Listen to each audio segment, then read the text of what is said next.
तो बात करिए बनासकांठानी तो बनासकांठा लोकसभा में जीत बाद उत्साहનો માહોલ કે જ્યાં ગેનીબેન ઠાકોરે 18 આલમનો આભાર માન્યો છે ત્યારે ગેનીબેનના નિવાસસ્થાને લોકો ઉમટી પડ્યા જે ફૂલહાર તેમજ મોં મીઠું કરાવી અભિનંદન પાઠવ્યા ત્યારે કોંગ્રેસ વિજેતા બનતા કાર્યકરો છે તેઓમાં ભારે ઉત્સાહ જોવા મળી રહ્યો ઉલ્લેખનીય છે કે ગઈકાલે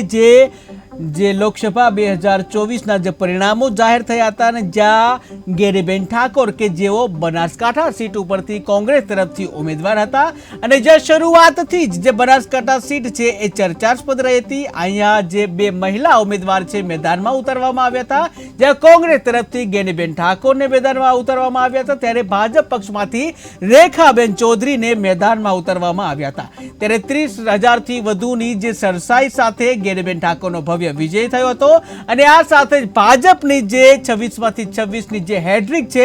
એના ઉપર ગેનીબેને રોક લગાવી હતી જ્યાં 26માંથી માત્ર એક સીટ છે ભાજપ જે કહી શકાય કોંગ્રેસને મળી છે માત્ર એક જ સીટ અને જ્યાં ભાજપની 26 સીટોમાં જે ગેનીબેને ગાબડું પાડ્યું છે અને જ્યાં આ ગાબડું પડતા જ સમગ્ર ગુજરાતમાં જે કોંગ્રેસમાં ખુશીની લહેર છવાઈ હતી અને જ્યાં તમામ જે સમર્થકો ગેનીબેનના નિવાસસ્થાને પહોંચી ગયા હતા જ્યાં રાત્રિના સમયે પણ જે ગેનીબેન ઠાકોરના જે નિવાસસ્થાને પહોંચી ગયા હતા ફૂલહાર તેમજ મોં મીઠું કરાવી તેઓનો આભાર માનવામાં આવ્યો હતો ત્યારે ગેનીબેન ઠાકોરે આ સાથે જ 18 આલમના લોકોનો આભાર માન્યો છે। બનાસકાંઠા જિલ્લાના તમામ સમાજના તમામ વર્ગના સર્વ સમાજના મતદારોનો આભાર માનું છું। એમને ખૂબ સારી રીતે મતદાન કરી અને મતદાન પતી ગયા પછી ચૂંટણી પતી ગયા પછી આપ્યા હોયનો આભાર ના આપ્યા હોયનો આભાર સૌને ખીલદિલીપૂર્વક આપ સૌને કહું છું કે મારા લાયક કોઈ પણ નાના મોટું કામ હોય તો વિના સંકોચે ડાયરેક્ટ મળી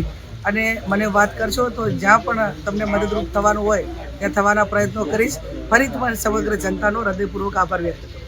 બનાસકાંઠા જિલ્લાના તમામ સમાજના તમામ વર્ગના સર્વ સમાજના મતદારોનો આભાર માનું છું। એમને ખૂબ સારી રીતે મતદાન કરી અને મતદાન પતી ગયા